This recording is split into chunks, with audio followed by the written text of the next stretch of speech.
To a class ɗinmu da ya gabata mun yi maku bayani akan yadda za ku sauke CorelDRAW da yadda za ku sauke Canva akan kwamfutar ku da kuma waya. Hikimar yin amfani da Canva da Corel shine waɗanda ke amfani da waya za su yi amfani da Canva kuma za su yi amfani da wayar su at the same time. Sannan kuma wanda shi kuma kwamfuta gare shi sai ya amfani da kwamfuta ya yi amfani da CorelDRAW kuma zai yi amfani da Canva in ya ga dama. Amma shi kuma wanda yake amfani da waya shi kuma iyakaci kawai ya amfani da Canva ne, sai kuma classes ɗin mu na Pixellab shi ma za mu yi bayani akan Pixellab da shi ma Pixellab ya ta'allaka ne akan waya kaɗai. To hisa ne hikima na yi shi ta yadda duka da wanda ke da waya da wanda yake da kwamfuta duka kowa zai iya graphic design idan ya mai da hankali kenan. To insha Allah yanzu bayan kowa ya gama installing software din shi da kuma application din shi, yanzu za mu dauke su one by one mu yi cikakken bayani akan kowane application da menu bar din da ke cikin shi da layout da waye duk abubuwan da ke cikin shi za mu yi bayani kafin mu hawa designing postoci da logo da wasu abubuwa da sauransu. To bayan ka installing successful ta bude ma zan nuna ma kamar haka, sannan sai ka taba new graphics. In ka taba new graphics zai bude ma interface kamar haka. Wannan shine interface na CorelDRAW. Akwai CorelDRAW 10, 11, YY suna da yawa. Akwai 15, akwai 18, akwai 20, 22, akwai 20, akwai 21, akwai su kala. Amma wannan setup din da tura mu zan tura muku link din shi a cikin description din ko kuma a cikin group. Shi wannan yana setup din CorelDRAW 2011 ne kawai. Nan CorelDRAW 11 ta shi mai amfani da ita. Farko kuma features din inda ya kasan features din CorelDRAW 11 kamar kasan sauran features din ne, saboda duk irin ƙari ne kawai ake dan ƙari, kuma wannan da abin da wancan zan yi ma ita ma wannan za ta iya ma lafiya. To farko dai zai bude ma interface kamar haka. Nan gurin za a ga paper din da kake amfani da ita, nan gurin za a ga abubuwan da za ka yi amfani da su kai modifying abubuwan da kake aikin da kake yi, wannan kenan. Sai nan gurin kuma duk abin da ka taba zai baka dama ka edit din shi a nan gurin, duk abin da ka taba. Misali nan gurin kai kan paper na taba ko, to ga nan gurin zai nuno ma ka canza A4 din wacce kalan paper kake so. Akwai A0, akwai A1, A2, A3, A4, A5, A6. A6 guda biyu shike yin A5 daya, A5 guda biyu shike yin A4 daya, A4 guda biyu shike yin A3 guda daya, A3 guda biyu shike yin A2 guda daya, A2 guda biyu shike yin A1, A1 guda biyu shike yin A0. Haka abubuwan suke tafiya. Idan ka samu paper A3 ka linka ta biyu, ka yanka ta karba ta biyu daidai wa daida, zai baka A4 guda biyu kenan. Za ka yi da A4 guda biyu a cikin A3 guda daya. In ka samu A4 ka linka ta biyu, ka yanka ta karba ta biyu, za ka samu A5 guda biyu. In ka yanka A5 karaba ta biyu, za ka samu A6 guda biyu. Haka abubuwan suke tafiya. Wannan su ne size ɗin A4 da muke amfani da su, size ɗin paper da muke amfani da su. Sannan sai in za ka yi business card, in za ka yi ID card kenan. In za ka yi ID card kuma shine muke zaɓen business card. In kuma normal designing za ka yi sai ka tsaya ka yanke wanne za ka yi amfani da shi. Shin A4 ne ko wani paper kake so ka yi? Idan normal design ne na poster za ka zaɓi A4. In wani inlet head ne, in wani ne za ka zaɓi A4 ne idan depending on abin da kake so ka zana. To da ka zaɓi A4 sannan sai ka tsaya ka yanke cewa paper nan da za ka yi amfani da ita ta kwance za ka yi design ɗin ko ta tsaye za ka yi shi. Wannan ta tsaye muna ce mai portrait, ta kwance kuma muna ce mai landscape. Ta tsaye portrait haka kenan, ta kwance kuma shi ne landscape. Ga sunan gurin guda biyu. Wannan in ka taba zai nawa portrait, in ka taba wannan kuma zai yi nawa landscape ga yana. Wannan shi ne portrait, wannan shi landscape. Sannan ne za ka canza size ɗin paper ɗinka, a nan gurin kuma ka zaɓi portrait kake son ta ko landscape. Sai wannan su suna amfani da wannan abubuwan, wannan ga yana wannan rijin da kuke gani ga yana. Amma duk ba mu taɓa shi, inda mutum ya zaɓi A4 ɗin shi kawai shi kan diya da tamani duk wannan abubuwan. To wannan shi ne da takaice akan paper. Sannan sai mu zo kan wannan tubers din. Ga sunan gurin su ne suka yi muhimmanci a kowanne a cikin CorelDRAW. Su ne abubuwan da suka fi komai muhimmanci. Na farko shi ne pick tool. Idan misali ka taɓa wannan abin kana aiki a kan shi kuma akwai wani abu da kake so ka taɓa again, sai ka zo ka taɓa wannan pick tool nan, sai ka zo ka taɓo shi. Kuma in ka taɓa pick tool ne za ka yi matsar da shi yadda kake so. Ga nan ba za ka yi amfani da pick tool ne ka matsar da komai inda kake so ka kai shi, inda kake so ka kai shi zai tafi. Shi ne amfanin pick tool. Sannan sai wannan shi kuma shape tool ne, ana amfani da shi ne domin a canza ma wani abu shape. Misali kamar wannan abin da ne, ana amfani da shi ne domin a canza ma wani object shape. Misali kamar wannan tangulin da ta sa, in ka je ka taɓa wannan shape tool din, za ka zo ka taɓa nan gurin inda ba haka za a gan shi. Misali a haka shine ka zana shape din, to da ka zo nan gurin ka taɓa nan zai baka dama, in ka taɓa nan gurin zai canza kona din, kun gani ga nan gurin. In ka ci gaba da haɗe shi ma gaba ɗaya zai zama circle. In kuma baka haɗe shi gaba ɗaya ba, dan matso da shi haka zai dan canza ma kona din, idan kona abin da ke da kyau.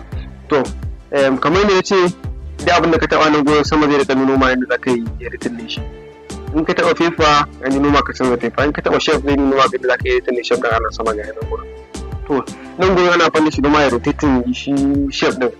In za ka yi rotating din shi misali 90 degree, da ka sa 90 nan gurin za ka danna enter, zai juya ya koma 90 degree.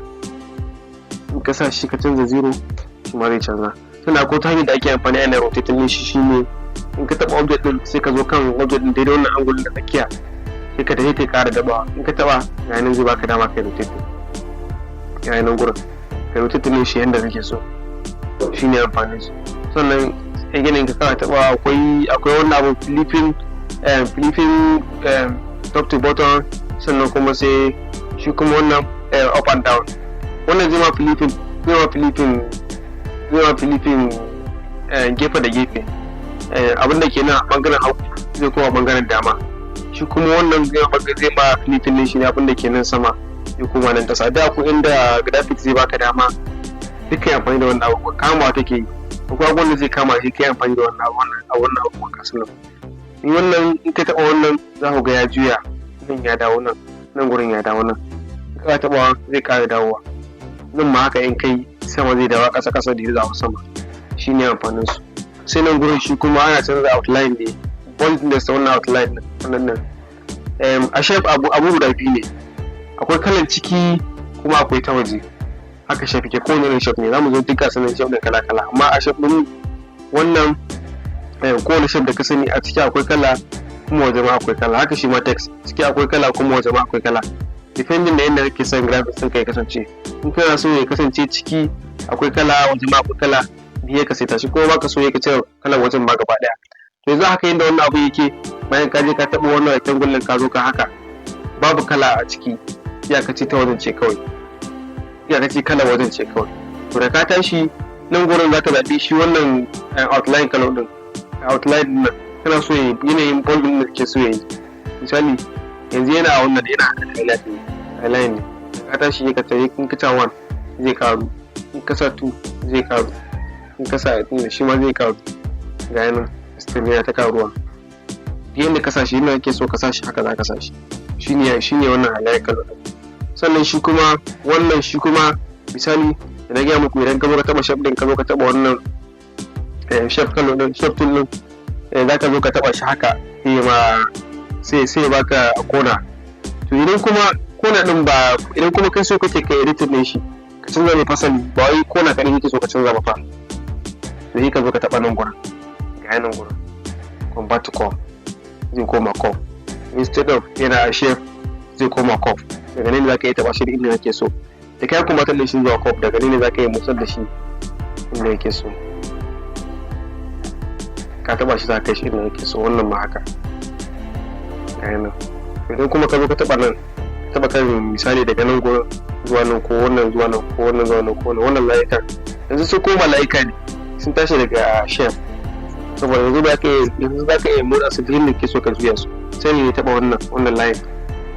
In kana so ba layi kake so ya ce ba, kana so ya lankwashe, sai ka zo ne ka taɓa curve. Ga nan convert line to curve. Ga nan daga nan ka zo ka taɓa shi, za ka shirya inda yake so. Shi ma kamar ne graphics zai baka dama, shi ma duk akwai inda zai baka dama kai amfani da su. Ga nan shi wannan idan baka taɓa shi ba ba zai kai ma inda kake so ba. In kana son shi a layi ka washa, in baka son shi a layi shi ma ka zo ka taɓa convert to call, shi ma za ka kai shi inda ke so. Sai ga yana shi kuma wannan za ka kama in kana so ka canza mai wanda ga yanan dai wannan abubuwan shine shape tool, ana amfani da shi domin a canza ma shape, a canza mai kala, a canza mai style. Shi kuma wannan za ka raba shape biyu daga nan zuwa nan misali, ya rabu biyu, na raba shape ɗin nan biyu ta hanyar amfani da wannan wukai. In za ka taɓa wukan sai ka zo ka taɓa wannan abun na ƙasan nan, a farko haka za a gan shi, sai ka zo ka zaɓi na ƙasan nan haka, sai ka zo ka taɓa shi. Za ka fara daga inda ka fara za a ga wukar ta ɗan tashi, sai ka jawo ka dannewa za ka yi, holding za ka yi sai ka jawo, a gane ya raba mashi, sai ka raba wannan ka raba. Shi ma da akwai yadda graphics ke ba da dama ya buƙaci ai mai haka, gane. Sai zoom, ga zoom na wani ka taɓa zoom, ga zoom in nan gurin, ga zoom out.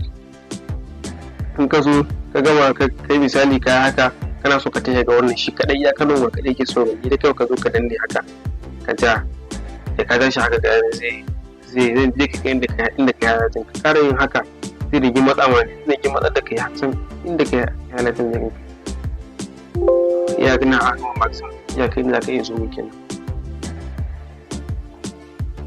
To kasanan sai wannan shi kuma zoom out, in kai zoom in sai ka zoom out, in kai zoom in sai ka zama ga yana.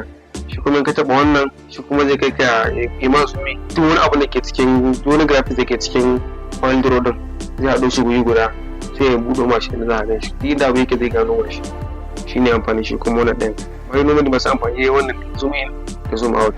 Sai layi mutum in za ka sa layi a cikin graphics ɗinka ga yana sai ka zo ka danna, in ka danna sau ɗaya sai ka jawo inda kake so ka tsaya sai ka tsaya, sai ka danna oke shikenan zai sauka, shikenan ka aje layin ka. Sai ka zo nan gurin sai ka kara mai shi wannan layi a matsayin highlight yake saboda ba shi bane ba, tunda ba zai bari a sa mai kala, sai dai a sa mai outline kala, in za a canza mai kala kenan ga yana shi ne amfanin shi. Sai wannan shi ma dai duk da layi da ake yi da su ga su nan gurin. Sai wannan shi kuma zai fara da siri sai tashi ga yana dai ga sanan dai layuka ne ake haɗawa da su ga sanan nan gurin in ka taɓa wani ɗan gurin da kasa da abubuwan da ke nan gurin duk layuka ne za ka ƙara da su. Sai wannan rectangle shi kuma ne za ka sa rectangle ga yana ka ajiye rectangle in ka ɗan mazar da shi haka sai ya zama square, yana ke depending on inda kake so ka amfani da shi. Sai circle shi kuma circle ga yana haka da kai wani circle shi ma akwai situation da zai kama kai amfani da circle ne shi ma kowanne situation ke bada amfani da shi. Sai wannan shi kuma polygon in ka bude shi haka in ka zo nan gurin yanzu yana da angle guda 5 in ka zo za ka kara angle din ko nawa kake so ko guda nawa kake so kana ma iya rubuta misali ina son guda 7 ga yana zai nuna angle ɗinka guda 7 kuma ba shi kake so ba star kake so ka zana sai ka zo ka taɓa nan gurin ga yana ta koma star kun gani ga nan ta koma star in ba shi kake so ba kenan. Sannan za ka zo shi ma nan gurin ka kara mai outline color ne shiga outline boldness ne shiga nan da ke ta kawo depending on graphics ɗin ka abin da kake so ka zana yadda ya gasu nan. Kowane za mu ga amfani shi practically da muka fara designing abubuwa, muka fara designing da head, muka fara designing logo, poster, waye za mu ga amfanin su. Sai shi kuma wannan basic shapes da bane ba kamar wannan misali in ka taba shi ka zo ka ajiye nan gurin ya ba ku wannan, za ka iya taba wannan jan domin ka matsar da shi ka buɗa shi inda kake so. Sai shi ma in ka taba angle ɗin shi ga abubuwan da yawa, in ka taba wannan sai ka taba nan gurin yanin zai nuna ma abubuwa ga sanan duk abin da ka taba nan gurin misali aro ɗin da taba mai kallon sama in ga ta nan ta hito yana haka na sauke ta nan gurin zan kare matse shi in mai yayin da nake so depending on graphics ɗin da kake so ka yi nan da in wannan ka zo ka aji ga hannun da kai mai haka shi ma zai azu. In wannan dai shi ma ga gashi nan wurin gashi ne wannan ke so sai ka zo ka ɗauka kamar wannan sai ka zo ka ɗauka shi kenan ka ɗai shi haka ya azu. Sai ka zo in ka so ƙara mai boldness ga yanan wurin sai ya ƙara mai.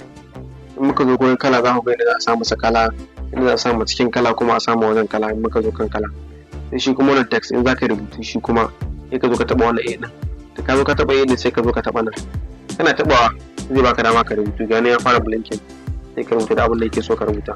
Bayan ka rubuta abin da yake so ka rubuta sai ka yi highlighting din shi sai ka zo nan sai ka canza style, font style ɗin da kake so. Ga su nan gurin sai ka zaɓi kalan font da kake so.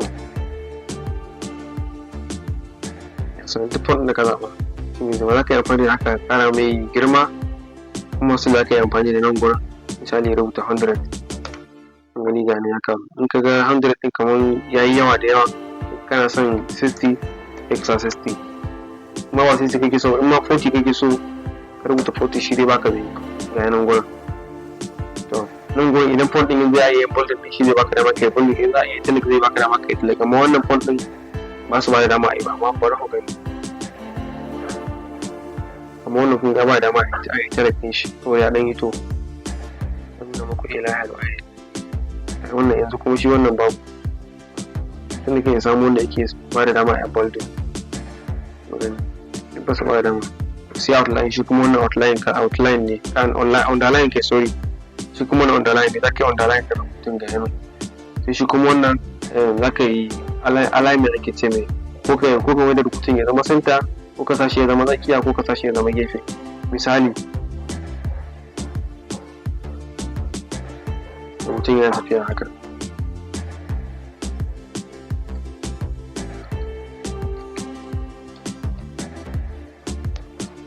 gani haka yana align left haka, da ka tashi ga wata taɓa nan gurin. Idan so kake ya zama right ga ya koma nan yanayin yadda rubutu ke tafiya.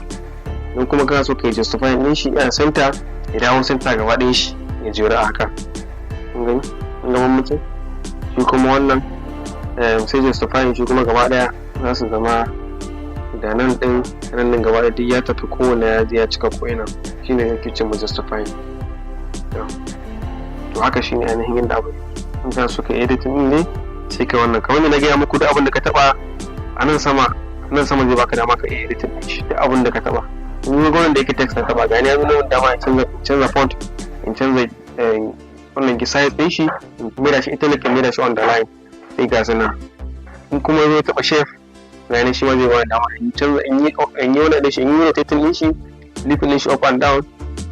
Sai wannan shi kuma in canza mai idan ba normal line da ke so ya kasance ba, so ya kasance da a matsayin ɗage duk ga su nan. Sai dai taɓa wannan shi ne a normal wanda ake yi gani. Shi kuma ka canza mai outline shape, canza mai outline boldness gani.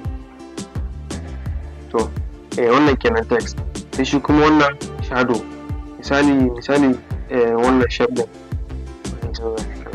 misali wannan shape din yana a wannan kalan, kana so ya zama buji-buji ba sosai ba, kada hito irin sosai din nan.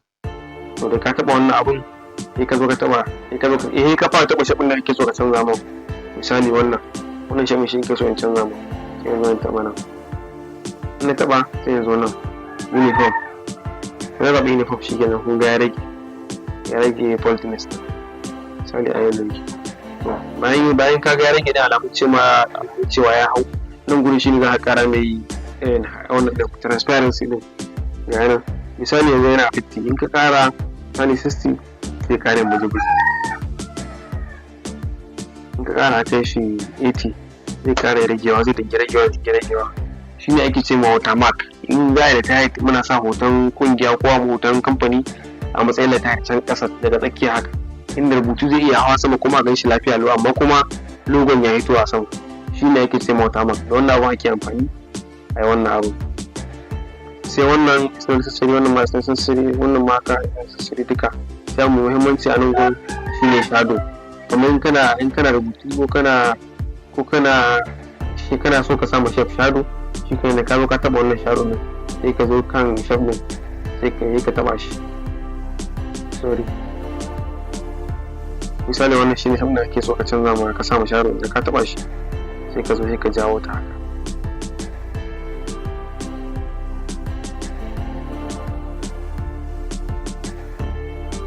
Wannan dai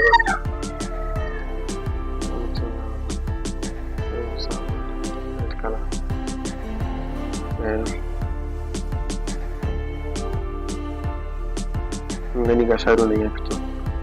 Da ka zo nan zaka bullin ta ƙara yin baki sosai, shi kuma nan gurin ta ƙara budawa ta ƙara bajewa. Ma normally wannan ana kure shi ne kai 100, wannan shi kuma kawo shi kaɗan. kun ga haka ya dan fayi a dan ne ke sai shi ne amfanin shadow. Wannan shi ne ake amfani da in ka taɓa yin abin nan na wannan farko a wannan za ku gan shi haka sai ku taɓa na haro nan na ƙasa sai ya muku shadow ne, ku taɓa shadow ne daga nan za ku ba ku dama a nan gurin idan kuɗin za ku yi nan gurin za ka canza kalan shadow ɗin. Idan fari kake so ka sa fari zai koma fari shadow, saboda ba ga wannan fari ne isa ba za mu gani. In ja ma kake so ga nan shadow in blue kake so shi ma shadow duk ga nan duk abin da kake so zai sama shi. To farko aka za a gan shi sai ka taɓa wannan aro. To da wannan shi ne transparency, shi ne na ci muku a matsayin watermark, shi kuma wannan shi ne shadow. Su ne wanda ke da mahimmanci a nan. Wannan ma ya sa sosai, wannan ma haka, wannan ma haka. Shi kuma wannan kala ne in za ka canza ma shape kala kowa da sauransu, kuma dai ana amfani da nan gurin wannan shi ma yana isna da sosai. Sai wannan shi kuma idan za ka yi copy din kala, misali wannan kana son misali wannan kalan kana so ta hau wannan shape, sai ka zo ka taba kan shape da kake so ka samu kala, sai ka zo ka taba wannan da kasan na karshe, sai ka zo ka taba nan gurin sai ka taba kala, za ka ta yi copy din kalan da kake wanda sa shi a nan gurin. Amma ba yi mutum shape da shape kawai ake yi ma. Wa da kace dai wannan shine bayani a gurguje akan features na CorelDRAW. Bidiyon mu na gaba za mu tattauna akan inda kaloli suke aiki a CorelDRAW. Na gode sosai. Yanzu bidiyo na gaba za mu tattauna akan shapes da kuma za mu tattauna akan shapes da kala. Ina Allah ya kai mu bidiyo na gaba. Na gode.